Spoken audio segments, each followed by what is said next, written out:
Notre histoire commence lors d'un tournoi en direct pour la Tour de Dieu, avec un joueur affrontant le boss final. Une foule entière regarde Subé, le dieu du jeu, combattre le monstre, et tout le monde est époustouflé par ses compétences. Complètement concentré, les doigts du jeune homme se déplacent à une vitesse absurde sur le clavier et la souris. Tout le monde autour de lui devient tendu car la santé de l'ennemi est tombée à seulement 10%. Sur l'écran de l'ordinateur, son personnage esquive les attaques tout en infligeant des dégâts insensés à la bête. Son avatar en jeu se prépare à porter le coup final à la créature géante. Le grand boss décide alors de faire du trash talking, demandant si le joueur pense vraiment qu'il peut être vaincu. En réponse, son personnage dit que même si les dieux se mettent en travers de son chemin, il les écrasera aussi. D'un seul coup puissant, le guerrier lance une attaque finale qui illumine tout l'écran.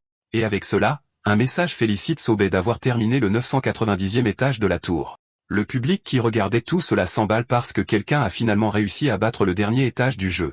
Le jeune homme se lève en célébrant. Après tout, il est numéro 1 dans la tour de Dieu et le seul à avoir réalisé cet exploit. Mais soudain, son expression change complètement, et il semble ressentir une douleur très vive. Juste après, le gars s'évanouit et tombe à la renverse comme s'il s'était évanoui. Ses amis se précipitent pour l'aider, désespérés et ne comprenant pas ce qui vient de se passer. Alors que l'écran de l'ordinateur se brise mystérieusement, quelqu'un leur crie d'appeler une ambulance. La nouvelle se répand, et tout le monde est choqué que le dieu du jeu, Subay, soit décédé juste après sa grande victoire. Sa conscience quitte alors son corps, et il se demande ce qui existe au dernier étage de la tour. Ailleurs, une femme explique que la tour de Dieu est descendue sur Terre il y a 10 ans et a tout changé. Elle continue en disant que la tour a apporté des dangers mais aussi des opportunités et des ressources illimitées. Grâce aux ressources de la tour, la civilisation humaine s'est développée très rapidement en seulement 10 ans. Le professeur demande ensuite à la classe si elle est prête à entrer enfin dans la tour de Dieu. Soudain, notre protagoniste frappe sa main sur le bureau et crie qu'il est plus que prêt pour cela. Confus, il se demande où il est puisque la dernière chose dont il se souvient est de décéder subitement. Un camarade de classe taquine un autre pour vouloir un cristal rare, tandis que Subé écoute la conversation sur la tour de Dieu. Tout le monde dans la pièce est vraiment excité d'entrer dans la tour et sait déjà quelle classe il veut choisir. Dans cette nation, les exigences pour entrer sont très strictes. Vous devez avoir 18 ans et vous entraîner comme un fou. Le jeune homme réalise alors que tout cela est exactement comme le jeu auquel il jouait avant de disparaître. Il comprend qu'il a été réincarné dans un monde où la tour est réelle, mais ici, ils n'ont conquis que 99 étages. Le garçon est super excité car s'il a battu le jeu, alors dans ce monde, il sera invincible. L'instructeur crie, disant à tout le monde de se taire et de s'asseoir à leur place. Elle les avertit qu'ils doivent se préparer car ils sont sur le point de recevoir leurs cristaux de téléportation. Un cristal bleu apparaît sur le bureau d'un étudiant, et la femme explique qu'il doit être écrasé. Enfin, elle souhaite bonne chance à tous les étudiants, qui sont impatients de commencer leur voyage. Sobé ramasse son cristal et promet que cette fois, il atteindra le sommet et conquérera tous les étages. Sans une seconde pensée, le jeune homme serre le poing de toutes ses forces et brise l'objet magique. Un message système le détecte, et il se demande si son ancien compte fonctionnera dans ce monde. Cependant, la connexion échoue, et ses anciennes données commencent à être effacées, laissant le jeune homme désespéré. Son compte est réinitialisé, et il réapparaît dans la ville des débutants, un endroit qu'il connaissait déjà bien.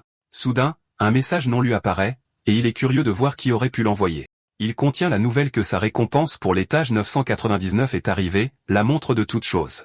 Cet objet est un artefact suprême, le plus rare de tous, et il est utilisé pour améliorer d'autres équipements. La montre peut améliorer n'importe quoi avec un succès de 100%, mais elle facture un petit prix. Le débutant ne sait pas ce qu'il peut améliorer et décide d'explorer d'abord la ville. Il se sent nostalgique en voyant la taverne, et le système annonce que sa nation a nettoyé la zone des débutants. À l'intérieur de la taverne, tout le monde célèbre la victoire de la nation Yan et le bonus de 10% à leurs statistiques. Subé réalise que ce bonus doit être l'effet de l'artefact et que cela l'aidera beaucoup. Le système montre alors que la montre a détecté un équipement qui peut être amélioré. Le jeune homme est surpris que même ces objets de départ de faible qualité puissent être améliorés. L'écran d'amélioration montre que le processus a une chance de succès de 100%. Cela signifie qu'il peut transformer son simple équipement en objet légendaire. Mais quand il essaie d'améliorer, un message d'erreur apparaît car il n'a pas assez de pièces. Le jeune homme décide alors de se concentrer d'abord sur l'obtention d'argent car dans le monde de la tour, c'est tout. Dehors, nous voyons l'immense tour de Dieu qui s'élève vers les cieux. Les débutants ont une période de protection de 7 jours pour changer de classe, sinon ils seront expulsés. Beaucoup supplient pour des cristaux de changement de classe, mais ne parviennent pas à les obtenir à temps. De retour à la taverne, Sobé dit à la propriétaire qu'il a des recettes de cocktails pour elle. La femme est curieuse et demande quel genre de recettes il a à offrir. Il mentionne le vin de sang de bête rare, et elle pense qu'il plaisante. Elle le menace, mais il lui assure que les recettes sont réelles et demande juste un stylo. Il note ensuite la recette et dit qu'elle coûte 5 pièces d'or chacune. Pas de triche. La propriétaire accepte de payer, mais le menace si c'est un mensonge, et il garantit que ce n'est pas le cas. 5 minutes plus tard, la femme est impressionnée par le vin rouge qu'elle vient de faire. Les autres clients de la taverne commencent à faire des offres de plus en plus élevées pour acheter la boisson. Cependant, la propriétaire dit à tout le monde de se taire et dit que le verre est à elle, et personne ne le prend. Sans hésiter, elle avale le verre d'un trait, savourant chaque goutte de la boisson spéciale. Le jeune homme demande alors à la dame ce qu'elle a pensé de la saveur du vin. Très satisfaite, elle se lèche les lèvres et demande combien de recettes il a parce qu'elle les veut toutes. Le protagoniste esquisse un sourire narquois car son plan pour obtenir de l'argent a fonctionné. Il dit qu'il a 5 recettes et les vend toutes pour 20 pièces d'or en guise de réduction pour elle. L'elfe lui tend un sac avec l'argent, et il est heureux d'avoir assez pour améliorer sa montre. En bonus, elle lui donne une dague premium à la surprise du garçon qui la remercie pour le cadeau. La dague est d'excellente qualité et n'a aucune exigence de niveau pour être utilisée. Le jeune homme la remercie et lui dit au revoir tandis que la femme dit qu'elle sera intéressée par de nouvelles recettes. Il répond qu'elle peut compter sur lui à cause de la vieille amitié qu'ils ont maintenant. La propriétaire de la taverne le traite de gamin bavard et malin alors qu'elle le regarde partir. Une fois dehors, Soubé décide qu'il n'y a pas de temps à perdre et va améliorer sa nouvelle arme. L'écran d'amélioration montre qu'il faut de l'argent pour accélérer, et les attributs augmenteront de 10. Il pense que c'est cher, mais ça vaut la peine de dépenser pour se développer pendant la période de protection. Alors sans plus tarder, le jeune homme commence le processus d'amélioration de son poignard. L'amélioration consomme 720 pièces d'argent et augmente tous ses attributs de 10. Le garçon est super confiant et dit qu'avec ses stats, le premier étage de la tour sera du gâteau. Sans perdre plus de temps, il court vers son objectif pour vraiment commencer son voyage. Dans la zone débutant, nous voyons plusieurs joueurs se battre entre eux pour des monstres afin de monter de niveau. Un groupe de 3 aventuriers se prépare à attaquer un lapin blanc qui semble inoffensif. Soudain, Subé apparaît et demande pourquoi ils encerclent un si mignon petit animal. Il se tourne ensuite et s'éloigne, disant que les lapins ne donnent de toute façon ni expérience ni argent. Un des aventuriers lui crie de ne pas aller dans cette direction car c'est une zone très dangereuse. Le protagoniste s'arrête et se retourne, ne comprenant pas tout à fait de quoi il parle. En entrant dans la forêt, il se retrouve face à face avec une créature géante se déplaçant parmi les arbres. Un serpent de vent de niveau 1 apparaît de nulle part et se jette sur notre héros avec tout ce qu'il a. Le garçon avec des lunettes panique et crie à Soubé d'être prudent et de revenir immédiatement. Mais le jeune homme est en phase et dit qu'un monstre faible comme celui-ci ne fait pas le poids face à lui. D'un seul coup rapide, il attaque le serpent avec son poignard et inflige beaucoup de dégâts. Les autres joueurs sont complètement choqués car ils n'arrivent pas à croire qu'il ait vaincu la créature. Le monstre est déjà au sol, et le protagoniste dit qu'il n'était pas difficile du tout de l'achever. Le groupe s'approche pour l'avertir qu'un coup critique de ce serpent aurait pu être fatal. En réponse, Subé jette simplement une pièce de cuivre dans leur direction en guise de remerciement. Il les remercie pour l'avertissement et leur dit aussi de faire attention avant de continuer son chemin seul. Le type avec des lunettes le traite de fou, et l'autre dit qu'il ne durera pas 5 minutes. Le héros remarque qu'en dehors de la zone sûre, il y a beaucoup moins de joueurs, ce qui facilite sa chasse. Un autre serpent apparaît, et il se prépare à l'affronter sans aucune crainte du danger. Le jeune homme esquive avec facilité et tient la lame de son poignard avec sa propre main. Puis il contre-attaque avec un coup précis et vainc le monstre avec une seule attaque. La créature se transforme en poussière et laisse tomber une pièce de cuivre, que le protagoniste ramasse du sol. Il se rend compte que monter de niveau comme ça est trop lent, et il doit éliminer plus de monstres aussi vite que possible. Soudain, plusieurs serpents apparaissent en même temps, mais il n'est pas intimidé par le nombre. Avec un sourire sur son visage, il charge toutes les créatures et les vainc sans difficulté. Il nettoie la zone rapidement mais se plaint que le taux de drop d'objets des monstres est trop bas. Un message système annonce que la 10e saison de la Tour de Dieu a officiellement commencé. En lisant les nouvelles, il comprend qu'il doit monter de niveau encore plus vite pour en profiter. Avec son objet divin, Subé est confiant que personne ne pourra obtenir les récompenses avant lui. Les autres joueurs parlent entre eux de qui obtiendra le premier kill de la nouvelle saison. Ils spéculent que ce sera quelqu'un d'une famille riche et mentionnent la fille de la famille Lin. Une fille aux cheveux roses passe devant eux avec un équipement légendaire et des gardes du corps de haut niveau. Le groupe abandonne ensuite l'idée de concourir et décide de retourner chasser les lapins pour éviter les ennuis. Pendant ce temps, Soubé continue son massacre de monstres dans la forêt sans se soucier de quoi que ce soit d'autre. Il est complètement concentré sur son objectif et ne laissera personne se mettre en travers de ses plans. Soudain, une lumière bleue l'entoure, et avec ça, il avance au niveau 2, recevant de nouveaux points de statistiques. Le garçon célèbre car en plus de monter de niveau, il a aussi obtenu un coffre en fer noir en récompense. Le système de classement apparaît, et il est surpris par le nombre de joueurs au niveau 2. Il croit avoir pris du retard à cause du temps qu'il a passé à étudier sa montre. Curieux, il invoque le coffre pour voir ce qu'il y a à l'intérieur et quels objets il peut obtenir. En ouvrant le coffre, il obtient une armure en tissu basique et 30 pièces de cuivre. La montre demande alors quelle pièce d'équipement il veut améliorer avec son pouvoir spécial. Le jeune homme réfléchit un peu et décide d'améliorer l'arme puisque le boss de la zone n'a pas beaucoup de puissance d'attaque. Le système l'informe que le poignard peut être amélioré un maximum de 8 fois, et il est d'accord. Avec un tapotement sur l'écran, il commence le processus d'amélioration de son équipement. La première amélioration coûte 50 pièces de cuivre, un prix assez bas pour commencer. L'amélioration est terminée avec succès, et il obtient le poignard raffiné +1 dans son inventaire. Il décide alors d'améliorer le poignard au maximum, et le système calcule le coût total. Le processus coûtera 9 pièces d'argent et 65 pièces de cuivre, et il confirme l'opération. Une lumière dorée l'enveloppe, et son poignard est amélioré à +8 d'un coup. Le poignard a maintenant une attaque physique et magique beaucoup plus élevée et augmente également la vitesse d'attaque. Il réalise que la première amélioration augmente les attributs de base, et les autres augmentent la puissance d'attaque. Avec sa nouvelle arme, il teste quelques mouvements et est impressionné par le résultat final. La puissance d'attaque totale est de presque 100 points, ce qui équivaut à une arme rare commune.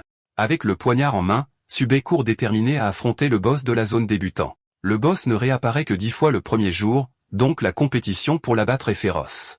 Notre héros arrive dans une zone rocheuse et croit avoir enfin trouvé le bon endroit. Soudain, il entend le bruit d'une bataille et devient attentif au bruit venant de proximité. Le jeune homme réalise que quelqu'un est arrivé là en premier et court, déterminé à obtenir le premier kill. Alors qu'il s'approche, il voit un groupe de joueurs se battre férocement contre une horde de gobelins. Caché, il observe la bataille et est impressionné par leur équipement de haute qualité. Subé reconnaît la fille Lin Yuchen de la famille Lin, et son ensemble rare fait ressembler son poignard à un cure-dent. La fille aux cheveux roses commande son escouade, donnant des ordres de se regrouper et d'utiliser des potions. Suivant ses ordres, les guerriers chargent les monstres avec tout ce qu'ils ont sans hésitation. Son compagnon blondit qu'à ce rythme, ils atteindront bientôt le premier étage de la tour. Cependant, elle l'avertit de ne pas sous-estimer les autres familles qui pourraient être juste derrière eux.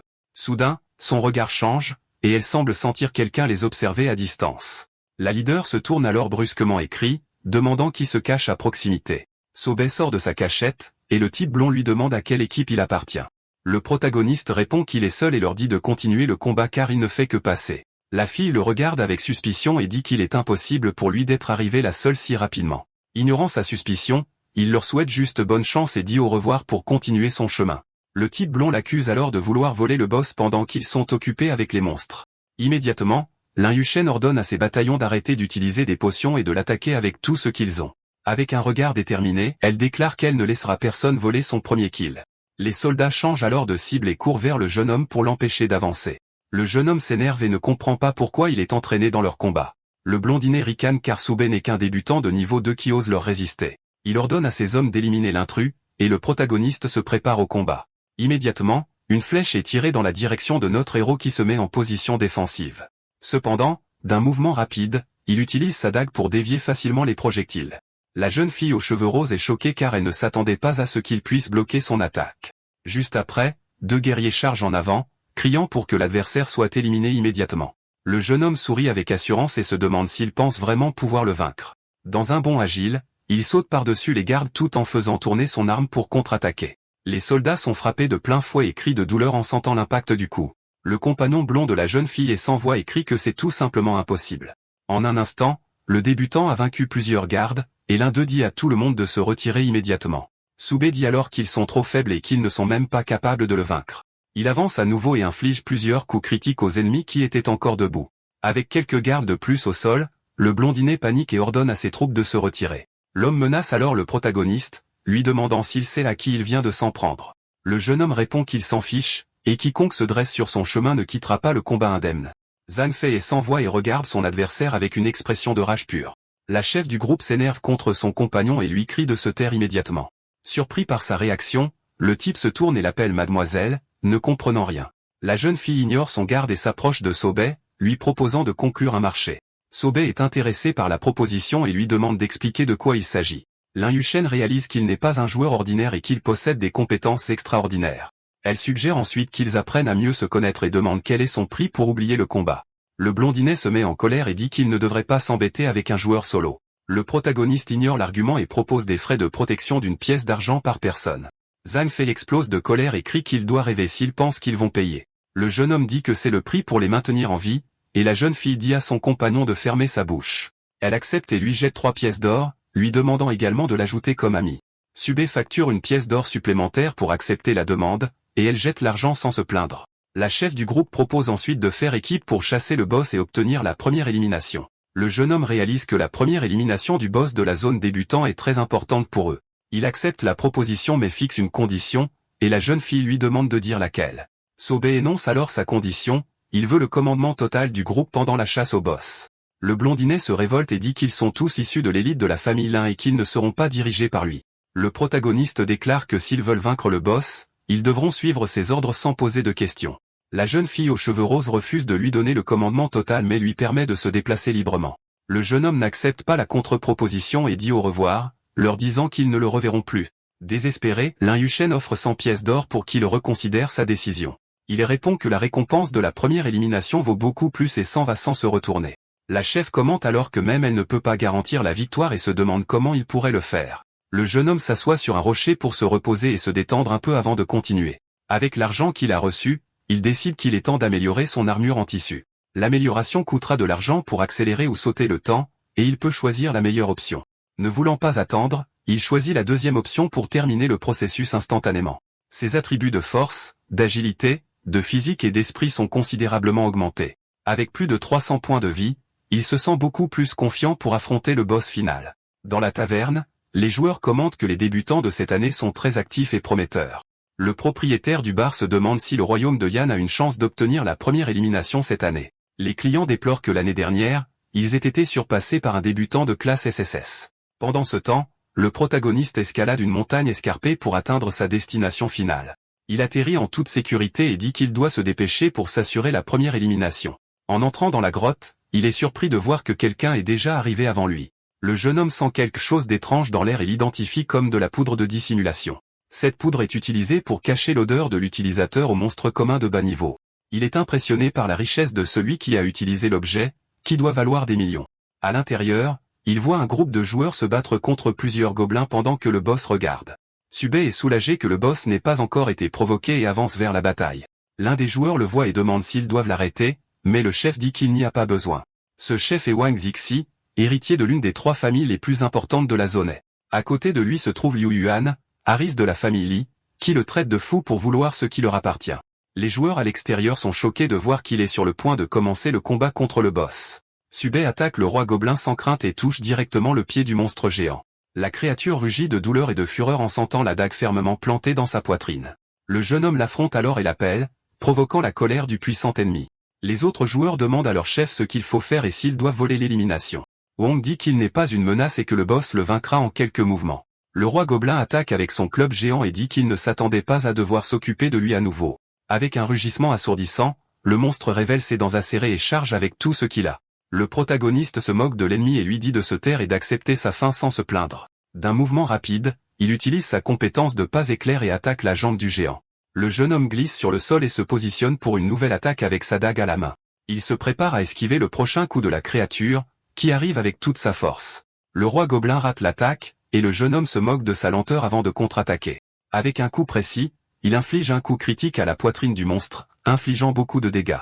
Sube se souvient que les points faibles du roi gobelin sont sa poitrine, le bas de son dos et ses yeux. Les autres joueurs sont étonnés de voir qu'il a esquivé plusieurs des attaques du boss. Liu Yiran est choqué par sa capacité à esquiver et à infliger autant de coups critiques. Elle commente que la technique de kitting est quelque chose que même les joueurs professionnels n'ont pas maîtrisé. Un des hommes demande ce qu'ils doivent faire et s'ils doivent éliminer l'intrus tout de suite. Wang leur dit de ne pas se précipiter car il ne pourra pas vaincre le boss aussi rapidement.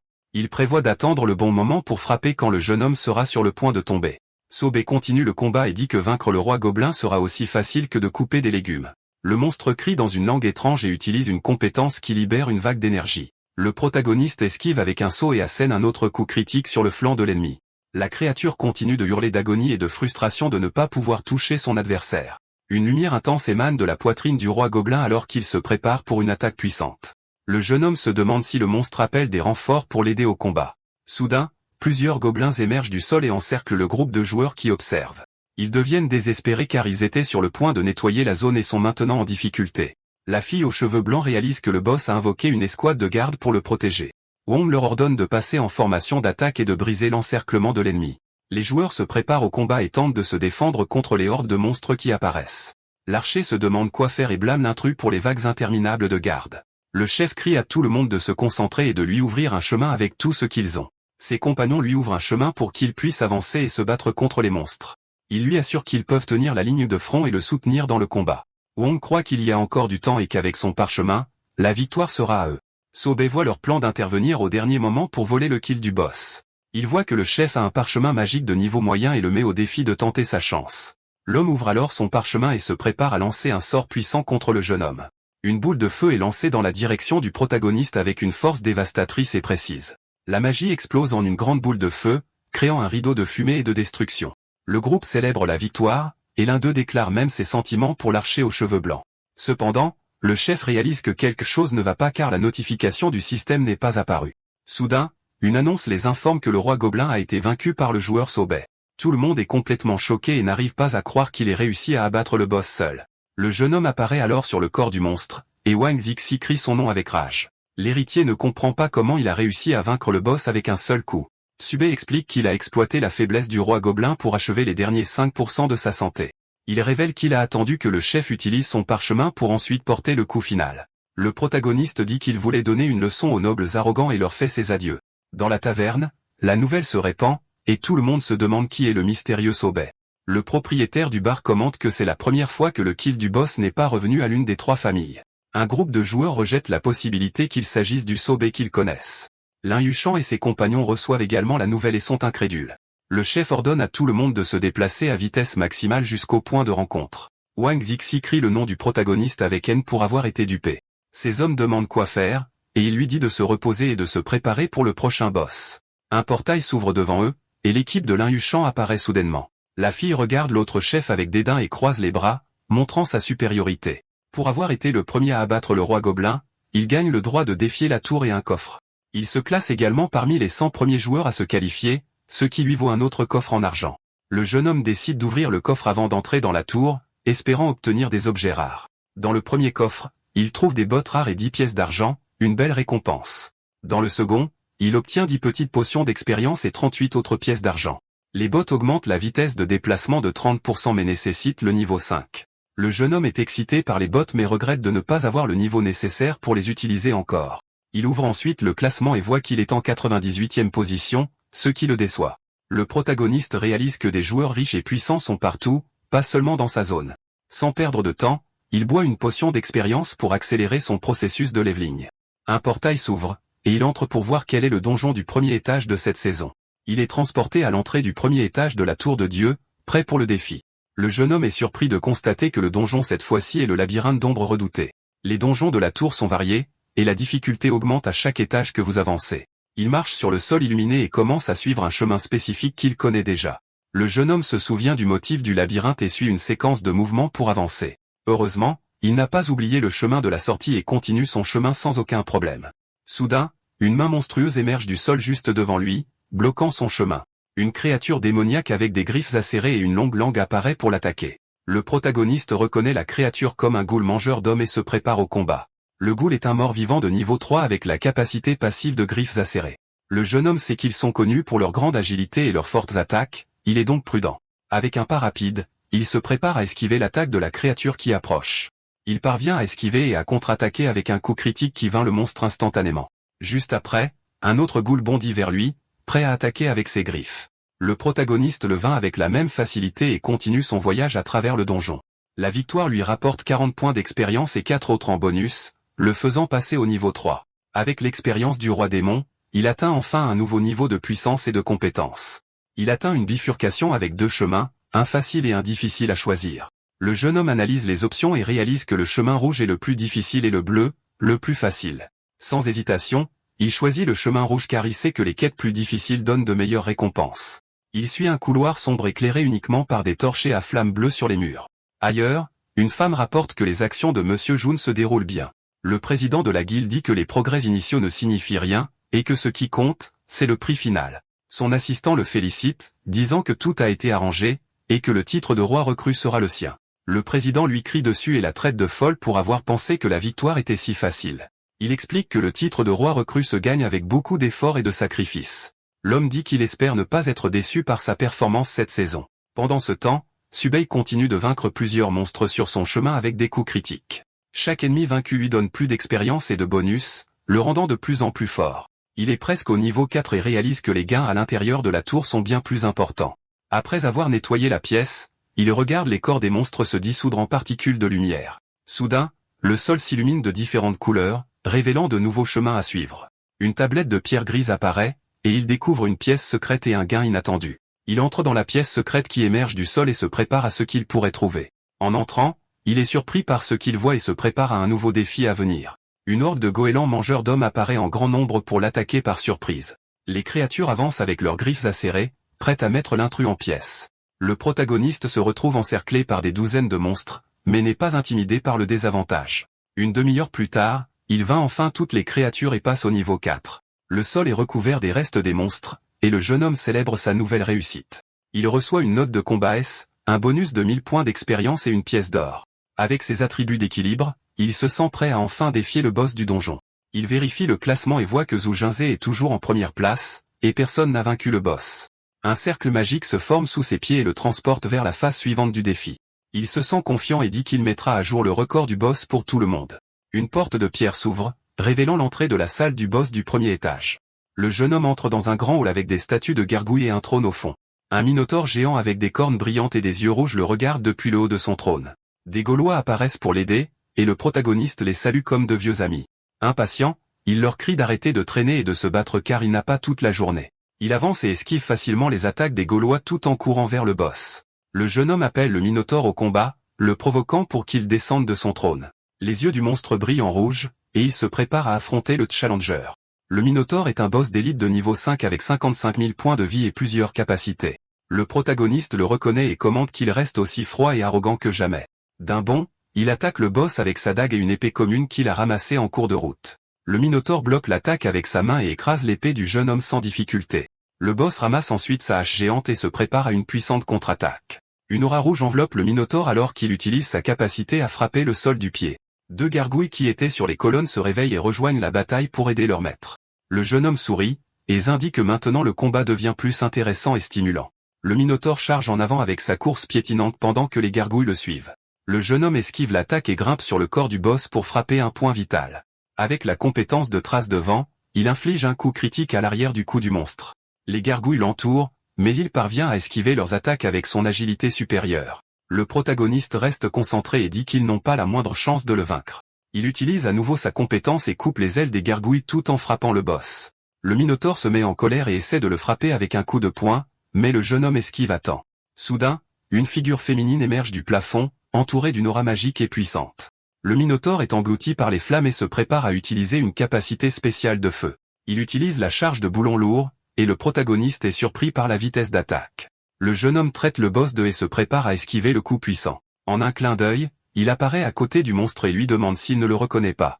Il dit alors qu'il va lui faire se souvenir, et sa dague brille d'une intense lumière violette. Le jeune homme inflige un coup critique de 1000 points de dégâts sur le côté du boss, qui rugit de douleur. Les gargouilles essaient de l'attaquer par derrière, mais il se défend avec maîtrise et agilité. Il profite des plus petits monstres pour gagner de l'expérience et des bonus pendant la bataille. Avec l'expérience accumulée, il passe finalement au niveau 5 et reçoit plus de points. Maintenant qu'il a atteint le niveau requis, il peut enfin équiper ses bottes rares. Il active la puissance des bottes, et une aura bleue enveloppe ses pieds, augmentant sa vitesse. Le minotaure essaie de le frapper avec sa hache, mais le jeune homme esquive tous les coups. La créature devient furieuse de ne pas pouvoir frapper son adversaire et rugit de toutes ses forces. Le boss entre en mode berserk, et une aura rouge l'entoure, augmentant sa puissance. Le jeune homme réalise que le monstre est devenu plus fort et se prépare à un combat plus sérieux. Le minotaure se déplace si vite qu'il semble se multiplier et encercle le protagoniste. Le jeune homme apparaît derrière lui et lui demande s'il le cherchait, laissant le monstre surpris. L'effet du mode berserk s'estompe, et le boss devient vulnérable à une contre-attaque. Subé apparaît au-dessus de la tête du minotaure et dit qu'il est juste là pour le coup final. Avec une attaque précise et puissante, il frappe la tête du boss avec sa dague brillante. Le minotaure obtient un statut de saignement et perd continuellement de la santé après l'attaque. Le jeune homme dit que la partie est terminée et enfonce sa dague dans la poitrine du monstre sans pitié. Il inflige un coup critique de 3000 points de dégâts, mettant fin au combat une fois pour toutes. Le boss crache du liquide, et ses yeux perdent leur lumière alors qu'il tombe vaincu au sol. Le corps du minotaure bascule en arrière et frappe le sol avec un bruit sourd. Un message félicite Soubé d'être le premier à avoir vaincu le boss, lui donnant plusieurs récompenses. Il bat également le record de temps, gagnant plus de pièces d'or et d'expérience bonus. Le jeune homme est satisfait de son temps et dit que les ressources et l'expérience sont les choses les plus importantes. Ailleurs, un joueur riche utilise une arme puissante pour détruire plusieurs monstres à la fois. Il se vante de la puissance de son arme et dit qu'elle est terrifiante, mais aussi très chère. Avec un sourire méchant, il se prépare à lancer un bombardement contre ses ennemis. Soudain, il reçoit la nouvelle que Tsubei a battu le record et devient furieux. Le classement de la nouvelle saison montre Tsubei en première place suivi des autres joueurs. Le jeune homme riche ne peut pas croire que quelqu'un ait réalisé un temps aussi bas et accuse Tsubei de tricherie. Dans la ville, tout le monde parle du nouveau record et est impressionné par la force du nouveau venu. Il se demande d'où vient un joueur aussi fort et s'il appartient à un clan puissant. Le président de la guilde est également choqué par le temps et loue la performance de son protagoniste. Cependant, il se met en colère et dit qu'une défaite est une défaite quelles que soient les circonstances. L'homme leur ordonne d'enquêter sur l'identité de celui qui a battu le record et de tout savoir sur lui. Lin Yushen envoie un message à Tsubei et l'invite à rejoindre sa famille. La jeune fille aux cheveux roses admet qu'elle a sous-estimé la puissance et l'habileté du jeune homme.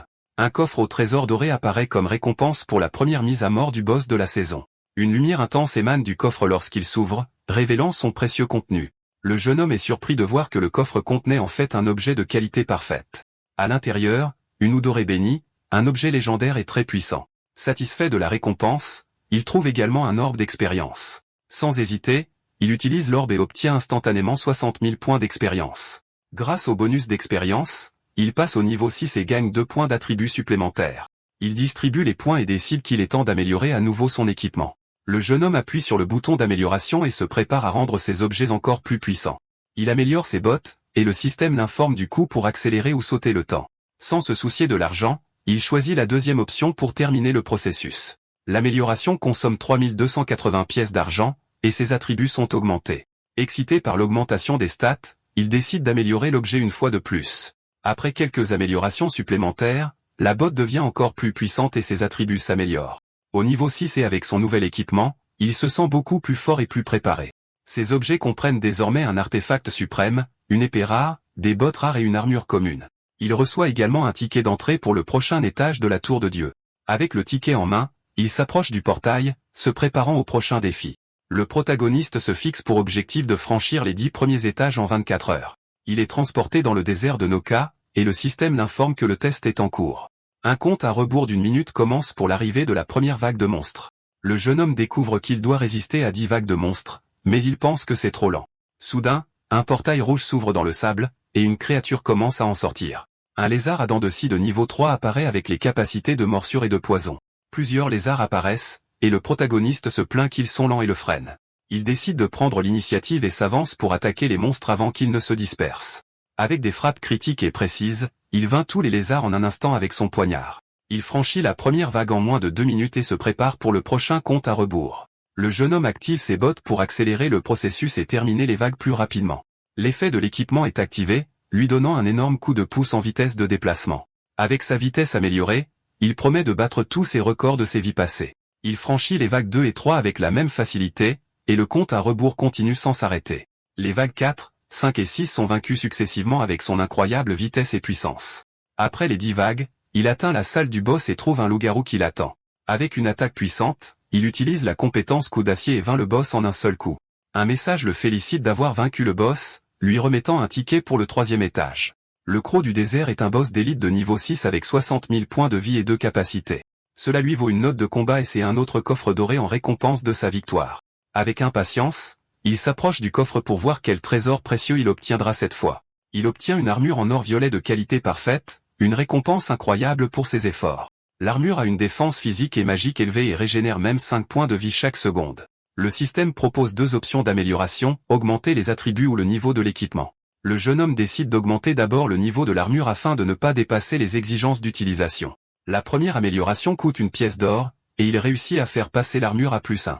Il est choqué par le coût de l'amélioration, mais satisfait du résultat final de l'objet. Avec l'armure équipée, il se sent beaucoup plus puissant et confiant pour les défis à venir. Le jeune homme utilise un autre orbe, gagnant 50 000 points d'expérience et passant au niveau 7. Avec ses nouvelles statistiques et son équipement, il se sent prêt à affronter le 3e étage. Il entre dans le portail de l'aimant S après avoir dépensé plus de 100 pièces d'or si rapidement. Il arrive à la grotte de soie et se prépare pour un autre défi plein de dangers. Plusieurs créatures ressemblant à des rats avec des pattes d'araignée courent vers lui pour l'attaquer. Avec un sourire confiant, il charge les monstres en les qualifiant de mignons. Ailleurs, le riche joueur utilise son canon pour détruire plusieurs ennemis à la fois. Il finit par vaincre le Minotaure après une longue et épuisante bataille contre le boss. Son temps de réalisation était de 2 heures et 25 minutes, un temps très long. En récompense, il reçoit un coffre en argent et une épée longue rare, se sentant très satisfait. Il se vante de son succès et défie quiconque pourrait le surpasser en puissance et en compétence. Soudain, il reçoit une annonce mondiale selon laquelle Sobei a déjà franchi le 2e étage de la tour. Le jeune homme riche est complètement choqué et n'arrive pas à croire qu'il l'ait fait en moins d'une demi-heure. Le riche joueur se sent humilié et se demande qui sur Terre est Subé pour le surpasser. Pendant ce temps, le protagoniste montre ce qu'est la véritable évolution rapide, en vainquant plusieurs monstres. Il établit un nouveau record au 3e étage avec un temps de 25 minutes. Au 4e étage, il affronte des lézards de feu dans un désert brûlant et ne ralentit pas. Il bat un autre record avec un temps de 22, montrant sa supériorité. Au 5e étage, il affronte un dragon géant dans un marais brumeux sans hésitation. La créature aquatique n'est pas de taille pour lui et est facilement vaincue par le jeune héros. Il établit un autre record avec un temps de 19 minutes, surprenant tout le monde. Dans la ville, les joueurs sont choqués de voir qu'il a franchi 3 étages en 1 heure. Certains pensent que les étages de cette saison sont peut-être plus faciles que d'habitude. Dans une salle de réunion stratégique, un groupe discute des événements récents dans la tour. Une femme nommée Pei Ling-ju commente que le mystérieux Subé semble intéressant. Xiananshan révèle que son origine est un mystère et que ses notes de combat étaient moyennes. Il se demande s'il a trouvé quelque chose d'incroyable dans la tour pour expliquer sa puissance soudaine. L'un des membres du groupe convoite déjà l'arme du jeune homme, et une dispute commence entre eux. Le capitaine du groupe, Sukang, frappe la table et dit aux deux de se calmer immédiatement. Il décide qu'ils essaieront d'acheter son arme s'il n'obtient pas un cristal de classe élevée. S'il obtient un cristal rare, ils l'inviteront à un test dans le groupe de stratégie. Le capitaine défend sa décision, disant que s'il est le roi des recrues, il vaut la peine d'être cultivé.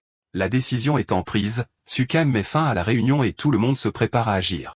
Pei Ling-shu l'avertit de s'inquiéter pour lui-même car il pourrait être rétrogradé de l'équipe. Dans une grotte sombre, le protagoniste nage dans des eaux profondes et mystérieuses pour continuer. Il analyse ses attributs et se rend compte qu'il a de la chance car il obtient 8 points à chaque niveau. Cependant, il se plaint que les améliorations le laissent sans bout très rapidement. Il calcule que franchir le 10e étage lui rapportera 500 pièces d'or et le titre 200 autres. Désespéré, il se demande où il peut trouver de l'argent pour financer ses améliorations. Soudain, il se souvient de quelqu'un qui peut l'aider à résoudre son problème financier.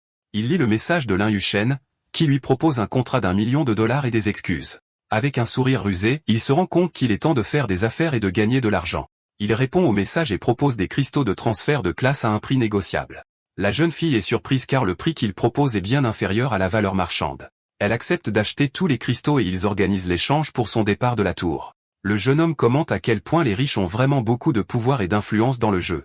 L'accord étant conclu, il se reconcentre sur l'amélioration de son niveau et la préparation de l'étage suivant.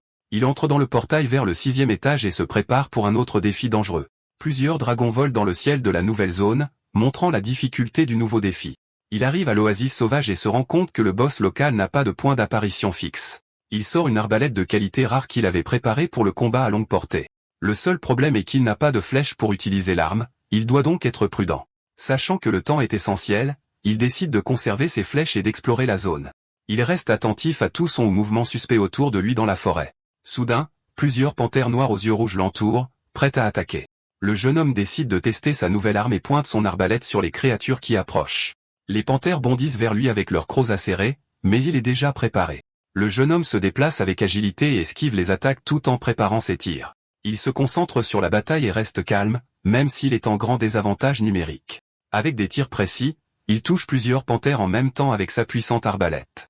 Il bat toutes les créatures et est satisfait des performances de sa nouvelle arme. Le jeune homme récupère ses flèches et prévoit de les vendre à Lin Yushen plus tard. Il se souvient que le boss se déplace vers le nord le long de l'eau et suit la rivière. Le protagoniste marche dans l'eau, suivant le bruit de la rivière pour trouver sa cible. Il entend le bruit du courant et se rend compte qu'il est au bon endroit pour la chasse. Le jeune homme s'approche d'une cascade et trouve ce qu'il cherchait là-bas. Plusieurs hommes-poissons amphibies armés de tridents le regardent, prêts pour la bataille. Les créatures aquatiques ont une apparence intimidante et semblent être des ennemis redoutables. Les hommes-poissons sont de niveau 9 avec 400 points de vie et 2 capacités de combat. Le jeune homme dit qu'il est temps de se mettre au travail et se prépare à affronter les nouveaux monstres. Les hommes-poissons lui lancent leur harpon, mais il est prêt à riposter. Un des monstres laisse tomber un cristal de transfert de classe de rang B et quelques pièces. Le protagoniste ramasse le cristal et est satisfait car il savait déjà que le taux de drop était élevé là-bas. Il contacte Lin Yushen et lui propose d'acheter le cristal de guerrier. Elle offre 100 pièces d'or ou 10 millions en argent réel, l'offre la plus élevée qu'il ait reçue. Le jeune homme a demandé 100 000 de plus en espèces, et elle accepte l'accord sans une seconde d'hésitation.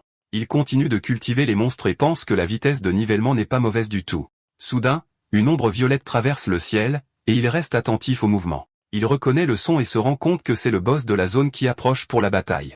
Un démon poisson géant émerge de l'eau avec un trident doré dans ses mains. Le monstre est un boss d'élite de niveau 10 avec 80 000 points de vie et 3 capacités. Le protagoniste commente l'apparence exotique de la créature et se prépare au combat. Il dit qu'il va jouer un peu avec le boss et se déplace dans l'eau avec son arbalète. Le démon poisson attaque avec son trident, mais le jeune homme esquive facilement les coups. La créature ouvre sa bouche pleine de dents acérées et charge son adversaire. Avec la compétence Flash Step, il saute sur le côté et évite l'attaque mortelle. Il contre-attaque avec plusieurs tirs de son arbalète et inflige 3 coups critiques au monstre. Le boss lui lance son trident, mais le jeune homme parvient à esquiver l'attaque à temps. Le jeune homme saute sur l'arme et pointe son arbalète directement sur l'ennemi pour le coup final. Il critique le manque d'amélioration du monstre et dit qu'il est toujours aussi stupide que jamais. Avec un tir précis, il touche la tête du démon poisson et le bête immédiatement. Les flèches se terminent dans la tête de la créature, causant 3000 dégâts critiques.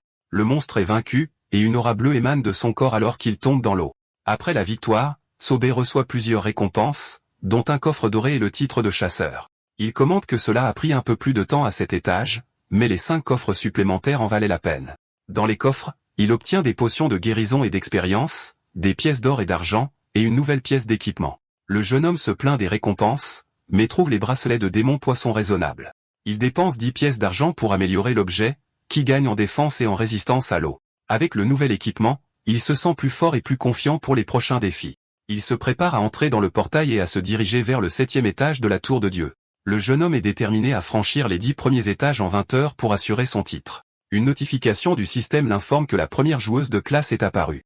Dans la taverne, les joueurs discutent de la nouvelle joueuse et de son lien avec la famille Lin. Certains pensent qu'elle n'a aucune chance contre Sobé, qui est déjà au 7e étage. Il commente que d'autres joueurs puissants se préparent également à la compétition. Le riche joueur voit qu'il est tombé à la 3e place du classement et est frustré par la situation. Il jure qu'il se vengera au 5e étage et qu'une avance temporaire ne signifie rien. Le 7e étage est un château sombre sous la lumière d'une lune rouge, plein de dangers. Le protagoniste affronte un chevalier squelette géant avec une épée énorme et puissante. Il se souvient de la faiblesse du monstre et attaque son dos avec un coup précis et critique. Ailleurs, une jeune fille aux cheveux roux combat des monstres dans un désert brûlant. Elle déclare qu'elle ne perdra contre personne et continue de se battre de toutes ses forces. Le riche joueur atteint enfin le 5e étage et trouve un objet précieux pour son évolution. Il obtient un cristal de classe SS et devient un tireur d'élite avec son arme. Au 8e étage, Sobé affronte des squelettes dans un abîme sombre et les bête facilement. Il détruit les monstres avec des coups critiques et un sourire confiant sur son visage.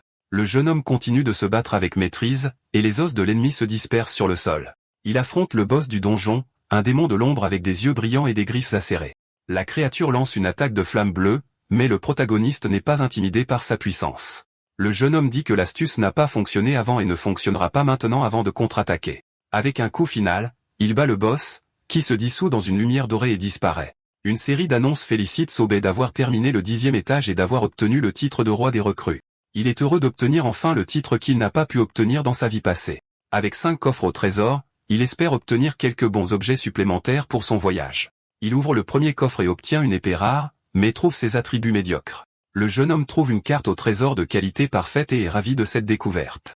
Dans les autres coffres, il trouve un bouclier d'énergie et une pierre de lumière pour son équipement. La pierre de lumière est utilisée pour cacher son équipement et éviter des ennuis inutiles. Il obtient également des gants de dragon de feu de qualité parfaite avec des attributs presque épiques. Avec les gants équipés, il se sent beaucoup plus fort et la puissance de l'objet est impressionnante. Il teste le nouvel équipement avec un coup de poing dans l'air, et une explosion d'énergie est libérée. Au niveau 10 et avec son nouvel équipement, il se sent prêt à relever tous les défis qui se présenteront à lui. Le jeune homme analyse ses attributs et prévoit d'améliorer sa montre pour devenir encore plus fort. Il décide d'ouvrir les 30 coffres en argent restants pour obtenir plus d'argent et d'objets. Dans les coffres, il obtient divers équipements, des potions d'expérience et des pièces d'or. Une annonce l'informe qu'il a reçu le titre de roi des recrues et un cristal SSS aléatoire. Dans la ville, les joueurs sont choqués d'apprendre qu'un cristal SSS est apparu si tôt. Ils célèbrent la nouvelle car la nation Yan a enfin un nouveau joueur d'élite. Dans la salle de réunion, le groupe de stratégie regarde des enregistrements des batailles de Sobé. Le capitaine Sukang ordonne à son équipe de rassembler immédiatement toutes les informations sur le jeune homme. Pei Lingxi demande des conditions pour recruter le jeune homme, et le capitaine lui dit d'offrir le meilleur. Il veut qu'elle le mette dans l'équipe principale, et la jeune femme est surprise par la décision. Le capitaine dit qu'il ne le mettra pas dans une équipe de second ordre avec des joueurs faibles. Il déclare qu'un talent comme celui-là ne peut pas être gaspillé et doit être nourri. Les autres membres sont d'accord. Avec un joueur SSS dans l'équipe, leur position s'élèvera. La femme accepte la mission et promet qu'elle exécutera avec succès les ordres du capitaine. Dans la taverne, les joueurs discutent de Subé et se demandent pourquoi il n'a pas encore changé de classe. Soudain, la porte de la taverne s'ouvre et une silhouette entre dans l'endroit, attirant l'attention de tous. Deux hommes se lèvent et tirent leurs épées, prêts à attaquer l'intrus qui est apparu. Le jeune homme avec un sac sur le dos entre dans la taverne avec un sourire mystérieux sur son visage. Les autres clients se demandent s'il est devenu fou car le propriétaire du bar ne tolère pas les problèmes. La femme le reconnaît et commande son efficacité à obtenir ce qu'elle a demandé. Il s'assoit au comptoir et commande une boisson spéciale que seule elle sait préparer. Les clients de la taverne sont surpris que le propriétaire ne se soit pas fâché contre son attitude. Elle loue sa récolte, et le jeune homme se vante de ses compétences pour obtenir ce qu'il veut. La femme lui sert la boisson et dit qu'elle coûte une pièce d'or, pas de rabais. Il la boit d'une traite, et la boisson augmente définitivement tous ses attributs d'un point. Le jeune homme s'étire et demande une chambre au 2e étage pour pouvoir se reposer un peu. Soudain, Linyusha et son équipe entrent dans la taverne à sa recherche. Elle se sent soulagée d'avoir reculé à temps et de ne pas avoir provoqué un conflit plus important. Sobé l'appelle et lui dit de vérifier les marchandises qu'il a apportées pour le commerce. La jeune femme est choquée par la quantité d'objets qu'il a réussi à obtenir en si peu de temps. Dans une pièce privée, il vide le contenu du sac, révélant plusieurs cristaux colorés. Elle et ses compagnons sont émerveillés par la quantité et la rareté des objets. Il montre 80 cristaux de rang F, 50 de rang E, 30 de rang D, 20 de rang C et 5 de rang B. Le protagoniste révèle ensuite un cristal rouge et demande si elle est intéressée. Les gardes sont choqués de voir un cristal de classe S devant eux. Il offre le cristal à la fille et lui demande de faire une offre pour l'objet rare. Les informations sur l'objet révèlent qu'il s'agit d'un cristal de transfert pour la classe d'érudit démoniaque. La jeune femme prend le cristal et est ravie d'avoir enfin la chance d'obtenir une classe S. Elle demande le prix, déterminée à obtenir l'objet à tout prix pour elle-même. Il demande 10% en espèces de la valeur marchande et le reste en pièces d'or. Linyushen accepte la condition et dit qu'acheter les fournitures pour lui sera facile. Il remet la liste de courses à l'un des gardes, et la jeune femme lui dit d'y aller immédiatement. Le jeune homme se jette sur le canapé pour se reposer un peu en attendant que la négociation commence. Elle dit alors qu'il est temps de négocier le prix du cristal de classe S qu'il a offert. La fille aux cheveux roses offre 200 millions en espèces pour l'objet rare. Le protagoniste est complètement choqué car il ne s'attendait pas à ce que le cristal vaille autant. Elle explique que le prix n'est pas élevé et offre un manoir dans la ville principale en prime. Ses gardes sont surpris car les gens ordinaires ne peuvent même pas acheter dans cette ville. Le jeune homme réalisa que le manoir devait valoir beaucoup plus que les 200 millions. Alors que sa silhouette s'approche, le groupe se tend, attendant sa réponse finale. Il accepte l'accord et demande si le paiement peut être effectué dans 7 jours sans aucun problème. La jeune femme accepte et leur dit de signer immédiatement le contrat pour conclure l'accord. Le jeune homme signe le document, et les deux scellent l'accord avec une poignée de main formelle. Le contrat est finalisé, et les deux se félicitent mutuellement pour leur partenariat réussi. Avec le cristal en main, elle et ses gardes célèbrent l'acquisition de l'objet précieux. Elle l'invite à rejoindre le groupe Lin, mais il dit qu'il n'a pas l'intention de changer de classe pour le moment. Le protagoniste répond qu'ils peuvent en discuter plus tard et dit au revoir pour le moment. La fille se demande pourquoi il n'est pas pressé de changer de classe et s'inquiète du vol. Il lui dit de ne pas s'inquiéter car il a ses propres plans pour l'avenir. Les clients de la taverne commentent qu'ils n'ont jamais vu la jeune femme de la famille Lin aussi calme. Les gens dans la taverne commencent à spéculer sur l'identité du jeune homme et se demandent s'il est vraiment Sobé. La propriétaire de la taverne se plaint qu'il a causé un gros problème et l'a empêché de faire des affaires. Son ombre se projette sur la pièce où le jeune homme dort paisiblement dans son lit. Elle le regarde dormir et lui dit d'en profiter pendant qu'il le peut car elle va le réveiller. Avec un coup de pied dans la jambe, elle le réveille de son sommeil profond sans aucune douceur. Il se réveille en sursaut et demande pourquoi elle est montée dans sa chambre sans y être invitée. La femme le menace et dit qu'il doit résoudre le bazar en bas, sinon elle le résoudra elle-même. Le protagoniste montre ensuite une pile de pièces d'or qu'il a obtenues grâce à ses aventures. Il lui jette les pièces et lui demande si c'est suffisant pour résoudre le problème. L'elfe est ravie de l'argent et dit que c'est plus qu'il n'en faut pour tout. Le jeune homme lui demande de ne pas en faire trop, et elle l'assure qu'elle n'est pas une personne violente. Il dit ensuite qu'il a des affaires à discuter avec elle et l'appelle pour parler. La femme est intéressée et demande s'il a d'autres recettes de boissons rares à vendre. Il révèle un cristal SS, et elle est choquée qu'il ait réussi à obtenir un objet aussi rare. Le jeune homme dit qu'il veut commencer l'épreuve des dieux et tient le cristal, qui brille de mille feux. Elle est surprise et demande comment il connaît l'épreuve secrète des dieux. Il explique que la seule récompense de l'épreuve est un précieux cristal de classe caché. La propriétaire de la taverne l'avertit qu'il n'a qu'une seule chance, et s'il échoue, il ne pourra pas réessayer. Le protagoniste se souvient avoir échoué plus de 100 fois dans sa vie passée et est déterminé. Elle le regarde sérieusement, et il lui demande d'organiser l'épreuve dès que possible. L'elfe accepte de l'aider, mais dit qu'elle ne l'arrêtera pas s'il veut prendre un si gros risque. Le cristal dans ses mains brille intensément alors que le processus d'activation commence. La femme écrase le cristal avec ses mains et dit qu'ils peuvent commencer l'épreuve maintenant. Un cercle magique se forme sur le sol, et le système demande s'il souhaite entrer dans l'épreuve. Elle l'avertit qu'il est encore temps de faire marche arrière, mais il la traite de pleurnicharde. Agacée, elle le pousse dans le portail et lui dit d'aller se faire achever pour l'avoir offensé. Il se fait aspirer dans le portail et se plaint qu'elle a encore utilisé la même astuce. L'elfe est confuse et se demande pourquoi le jeune homme lui semble si familier tout d'un coup. Il atterrit dans un endroit infernal avec des rivières de lave et des flammes partout. Le protagoniste se sent familier avec l'endroit et dit qu'il est de retour à l'épreuve. Un message l'informe que son équipement a été scellé et ses buffs supprimés. Il marche le long d'un chemin de pierre entouré de lave et de crânes flottant dans le magma.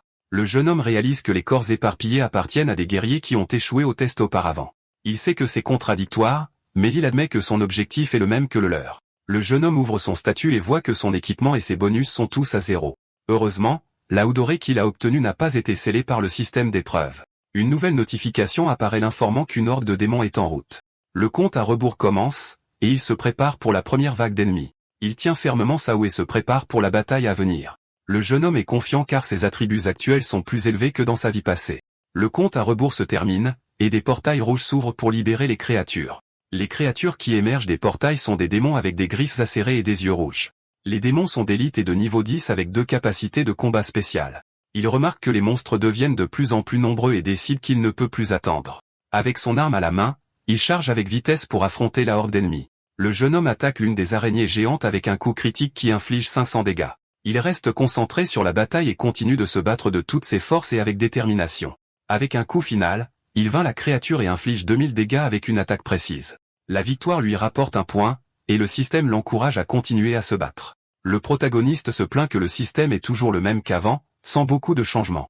Avec un mouvement rapide, il se prépare à attaquer le prochain groupe d'araignées qui approche. Le jeune homme utilise son arme pour couper les toiles que les monstres lancent pour le piéger. Il continue à se battre avec maîtrise et détruit les toiles avec des frappes précises et puissantes. Avec une attaque à effet de zone, il vainc 3 araignées à la fois avec un seul coup.